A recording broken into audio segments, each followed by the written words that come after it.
आपका उर्दू। तारीख है 16 जून 2020, मंगल का दिन है। आज हमने गज़ल पढ़नी है,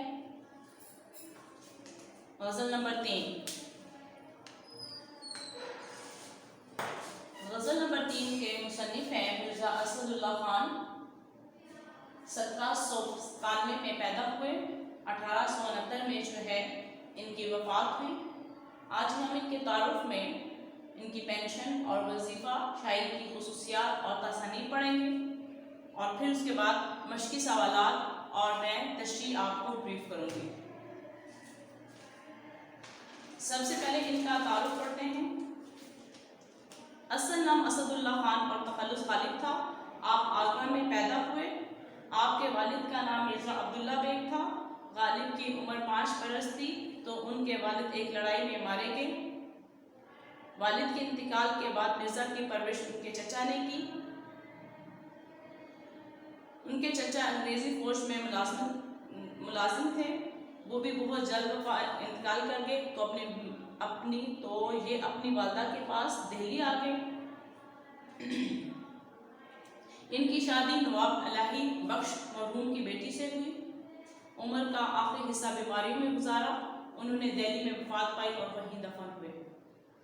तारुफ में आपने उनका असल नाम, उनका तखल्लुस, वो कहाँ पैदा हुए, उनके वालिद का नाम और उनकी वालिद के वफात के बाद उसकी परवरिश उनके चचा ने की और फिर उनकी शादी किससे हुई और उसके बाद जो है उनको महारत किस चीज़ में थी, फ़ारसी में उनको महारत थी। और इसके अलावा उनकी आखिरी उम्र जो है वो बीमारियों में कटी और उनकी वफात जो है हो गई और वो दिल्ली में उनको दफन हुए। अब उनकी जो पेंशन और वजीफ़ा कितना था। मिर्ज़ा गालिब को पेंशन मिलती थी जिसके इजाफे से इनके लिए उन्होंने कलकत्ता का सफ़र भी किया मगर उनमें इजाफा ना हुआ, यानी कि उनको पेंशन जो मिलती थी इतनी ज़्यादा नहीं होती थी। इसके लिए वो कलकत्ता भी गए मगर वहाँ भी उनकी पेंशन में वो खास यानी कि तनख्वाह में वो खास जो है वो कोई इजाफा ना हुआ। चुनाचे माशी तंदरुस्ती की वजह से यानी कि उनकी माली हालात अच्छे नहीं थे जिसकी वजह से वो 1850 में बादशाह की मुलाजमत इख्तियार की और 1857 की जंग आज़ादी की वजह से उनकी पेंशन बंद हो गई और शाही मुलाजमत भी जाती रही। ठीक है, और इनका जो है 100 रुपये माहवार जो है वजीफ़ा मुकर्रर किया जो तायात उन्हें मिलता रहा। इनकी पेंशन जो थी वो पेंशन के लिए कलकत्ता गए। मिर्ज़ा गालिब का जो चैप्टर है आपने पढ़ा है, ठीक है। मिर्ज़ा गालिब के अदाद व फ़साइल ये इन्हीं का है। मिर्ज़ा गालिब जो है उन्हीं का ये जो है तारुफ है, ठीक है। और मिर्ज़ा गालिब जो है उन्होंने जो पेंशन जो मिलती थी बहुत कम मिलती थी मगर वो कहते थे कि मेरी जो पेंशन है वो बहुत कम है। तनख्वाह के सिलसिले में वो कलकत्ता से सफ़र करके जो है सफ़र किया उन्होंने मगर माशी तंदरुस्ती के बावजूद बहुत ज़्यादा थी। 1850 में जो है उन्होंने बादशाह की मुलाजमत इख्तियार की और 1857 में जंग आज़ादी में जब हिंदुओं और अंग्रेज़ों ने मुसलमानों को अपना ज़ेर कर लिया तो उस वक्त इनकी पेंशन जो है बिल्कुल बंद हो गई और शाही मुलाजमत जो है उस टाइम जो मुगलिया दौर की शहनशाहत थी वो ख़त्म होती हुई नज़र आ रही थी, ख़त्म हो गई और इस तरह जो है इनको 100 रुपये जो है वो माहवार वजीफ़ा मिलता है। अब इनकी शायरी की खसूसियात क्या है, ठीक है। इनकी शायरी की खसूसियात ये हैं कि उन्होंने उर्दू और फारसी दोनों ज़बानों में शायरी की। उर्दू शायरी में इनको बुलंद मकाम मिला। इनकी उर्दू गज़ल जो है मज़ामीन की रंगारंगी, वुसअत नज़र, तख़य्युल की बुलंदी, पहलूदारी, मैनी अफ़ीनी, नादर, तशबीहात व इस्तारात, नए अल्फाज और तरकीबात, तंज़ो, ज़राफ़त, आफ़ियत और जिद्द अदा की बदौलत बहुत आला पायद की हैं। इनकी खसूसियत की बदौलत इन्हें उर्दू शायरों के सफ़े अव्वलीन में मुमताज़ जगह मिली, ठीक है। ये इनकी शायरी की खसूसियात थी। अब इनके तसानीफ़ कौन कौन सी हैं। गालिब की अहम तसानीफ़ में दीवाने गालिब, दीवाने फ़ारसी, गुलेराना, महर, नीमरोज़, कातिब बुरहान, लताइफ़ गैबी, कादिरनामा, दावे हिंदी और उर्दू मल्ला शामिल है। ये इनकी तसानीफ हैं।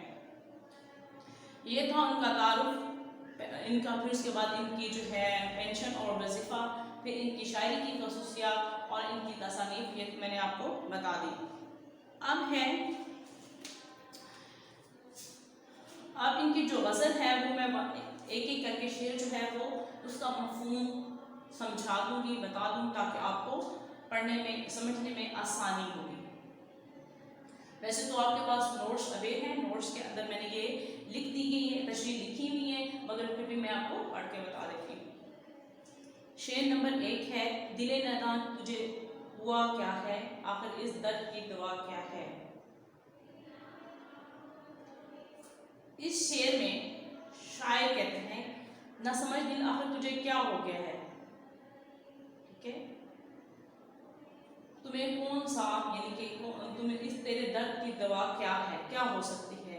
यानी कि मोहब्बत का जो रोग है इसमें उसने पा लिया है, यानी कि शायर ने जो है उसे मोहब्बत हो गई है, ठीक है। उसने ये जो रोग है इतना आसान नहीं है, इस दर्द का कोई जो है इलाज सिर्फ है कि उसका महबूब उसको चाहे। क्या है, उसने मोहब्बत को जो है दिले नदार तुझे क्या हो, यानी कि कह रहा है कि तुझे क्या हो गया है, मतलब उसको वो शायद कह रहे हैं कि मुझे किसी से मोहब्बत हो गई है। और ये रोग पालना कोई आसान काम नहीं है, इसकी दवा इतनी आसानी से नहीं मिलती है।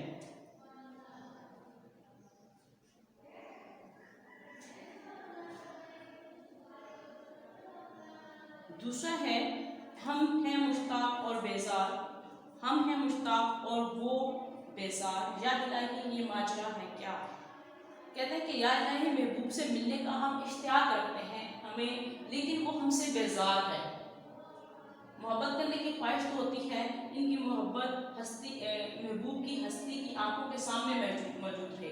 यानी कि अब हमने शायर कहता है कि मैंने महबूब से मोहब्बत तो कर ली, अब मेरी ख्वाहिश है कि वो मेरे सामने रहे, मगर जो मेरा महबूब है वो मेरे से बहुत ज़्यादा बेजार है।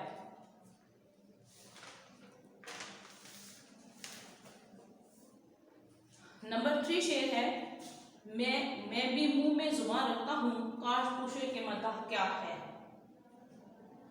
अब इसमें शायर कहता है कि मेरी हसरत रही, काश मेरा महबूब जो है, मैं मुंह में जुबान रखता हूँ तो मैं भी बोलने की सकत रखता हूँ, काश कि मेरा महबूब मुझसे पूछे कि तुम्हारे मेरे दिल में क्या है, कि मैं उसके लिए मोहब्बत का इजहार करने की वो मुझे इजाज़त दे, ठीक है।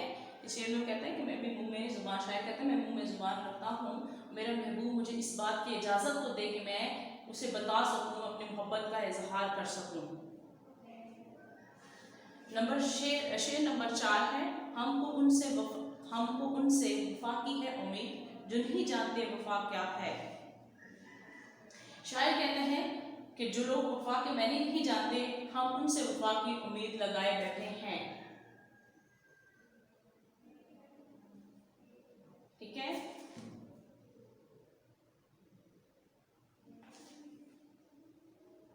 गालिब कहते हैं कि हम ऐसे फर्ज से दिल लगा बैठे हैं और इससे वफा की उम्मीद लगाए बैठे हैं जिसको ये वफा के बारे में कुछ भी नहीं जानता है। अब है शेर नंबर 5, हाँ बला पर तेरा भला होगा और दरवेश की सदा क्या है। इसमें कहता है, शायर कहता है दरवेश की सदा ये है, इसके अलावा और कुछ नहीं है, कि तू अगर मेरे साथ नेकी करेगा तो इंशाल्लाह तेरे साथ भी नेकी होगी। दरवेश तेरे दरवाजे पे खड़ा है, तेरी गली में सदा दे रहा है, तुमसे भलाई की ख्वाहिशमंद है और तुझे ये बावर भी कराता है कि अगर तू भला करोगे तुम्हारा भी भला होगा, क्योंकि खुदा किसी की भलाई को ज़ाया नहीं करता है। शेर नंबर 6 है, जान तुझ पे निसार करता हूँ, मैं ही जानता दुआ क्या है।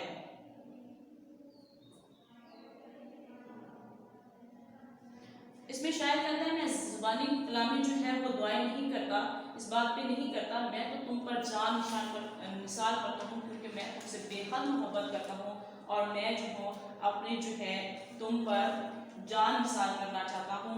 यानी कि माल का सदका माल, जान का सदका जान, तो हम तो महबूब पे अपनी जान भी निशावर करते हैं, इस पर कोई मुसीबत आए। यानी वो कहता है कि मेरे महबूब पर कोई भी मुसीबत आए, लोग माल के बदले माल, मैं जान के बदले अपनी जान देने के लिए तैयार हूँ, मैं अपने महबूब से बहुत शदीद मोहब्बत करता हूँ। शेर नंबर 7, मैंने माना कि कुछ नहीं गालिब, मुफ्त हाथ आए तो बुरा क्या है। अब इसमें शायर जो है वो अपनी हैसियत बताते हुए कहते हैं कि मैंने मान लिया गालिब की कुछ हैसियत नहीं, यानी कि शायर कहते हैं मेरी कोई हैसियत नहीं है, मगर अगर वो मुफ्त में हाथ आए तो इसमें क्या बुराई, यानी कि अगर मैं तुम्हें मुफ्त में ही मिल रहा हूँ, मेरी मुफ्त में ही तुम्हें प्यार मिल रहा है, तो इसमें क्या बुरी बात है, तुम इसको कबूल कर लो। ठीक है, मैं मुफ्त में तुम्हें अपना दिल पेश कर रहा हूँ, मुफ्त में कोई चीज़ मिल रही हो तो इसे कबूल कर लेना चाहिए। वो एक कहावत है ना, माले मुफ्त दिले बेरहम। तो ये थी, मैंने आपको हर एक का थोड़ा थोड़ा मफ़हूम बताया ताकि आपको आसानी से समझ आ जाए। इसके बाद आपके पास मुश्किल सवालात हैं, वो आप देखें। सवाल नंबर 1 है, शायर को किन से वफा की उम्मीद है। जवाब, शायर को इन से वफा की उम्मीद है जो नहीं जानते कि वफा क्या है। सवाल नंबर 2, शायर ने किसे नादान कहा है। जवाब, शायर ने अपने दिल को नादान कहा है। सवाल नंबर 3, कौन मुश्ताक है और कौन बेजार है। जवाब, शायर खुद मुश्ताक है और इसका महबूब बेजार है। यानी कि शायर जो है खुद देखने की हसरत करता है कि मैं अपने महबूब को देखूं और उसका महबूब उससे बहुत ज़्यादा बेजार है, उकताया हुआ है। सवाल नंबर 4, दरवेश के लब पर क्या सदा है। जवाब, दरवेश के लब पर सदा है भला कर तेरा भला होगा। सवाल नंबर 5, गालिब ने मक्ते में महबूब को अपनी क्या कीमत बताई। जवाब, गालिब ने मक्ते में महबूब को अपने बारे में कहा है कि मैं मुफ्त का माल हूँ और जो चीज़ मुफ्त में मिल रही हो इसे लेनी चाहिए। ये थी आपके मश्की सवालात और इसके बाद है एराब लगाए। ठीक है, एराब देखें। लफ्ज़ है मुश्ताक, मुद्दा, वफा, सदा, निसा। आपने इसके अलावा मश्की सवालात में कनाया की तारीफ है, वो आपने याद करनी है। आपकी बुक पे लिखी हुई है, किताब पे लिखी हुई है, आप आसानी से वहाँ से देख के याद कर सकते हैं। इसके अलावा जितने भी मैंने आपको चैप्टर्स पढ़ाए हैं, इनके नीचे जो एक्सरसाइज में डेफिनेशंस हैं, जो तारीफें हैं, वो आपने करनी है, वो आपके सिलेबस के अंदर है, वो तमाम की तमाम आपने करनी है। ये गज़ल नंबर 3 जो है आपकी मुकम्मल होती है। इंशाल्लाह फिर आपसे कल मुलाकात होगी। अल्लाह हाफिज़।